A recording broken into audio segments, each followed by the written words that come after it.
ဝစီဘိတ်ဆိုတာကျင့်စကားမပြောတတ်တဲ့လူရဲ့အကျင့်ကိုလိုက်နာတာပဲဟုတ်ကလားမှန်ပါပါဗျာယဟန်တွေကိုမြတ်စွာဘုရားအဲ့ဒီအကျင့်မကျင့်ရဘူးလို့ဆိုမှာမုခပတ္တအကျင့်လို့ခေါ်တယ်မုခဆိုတာစကားမပြောတတ်တဲ့အဝတ္တဆိုတာခံယူထားတာအေးအလို့နေမယ်လို့ခံယူတာဝစီဘိတ်ပဲနော်မှန်ပါပါဗျာမြတ်စွာဘုရားဆုံးမတာဘယ်လိုဆုံးမတော့ဆိုရင်အေးနှစ်ယောက်ဆောင်လို့ရှိရင်စကားပြောမယ်ဆိုတရားစကားပဲပြောမပြောဘူးဆိုလို့ရှိရင်အရိယတုန်ဒီဘာဝတရားနှလုံးသွင်းပြီးနေလို့ဒီလိုပြောတာမှန်ပါပါဗျာဒါမြတ်စွာဘုရားအဆုံးအမသို့တော့တခါဝစီဘိတ်နဲ့ဆိုပြီးတော့လို့အကျင့်မျိုးကျင့်တာတော့စာပေကျမ်းမှာဝိနည်းတဲမှာဆိုရင်မြတ်စွာဘုရားကမကျင့်ရဘူးလို့ကိုတိုက်ရဲ့ယဟန်တွေကိုဒီတိတ်ခါကိုပြညတ်ထားတာရှိတယ်နော်မှန်ပါပါဗျာ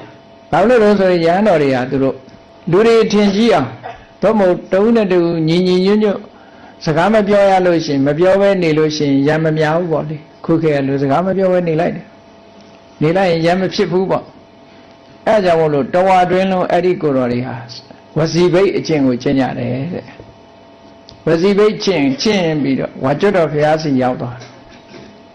မြတ်စွာဘုရား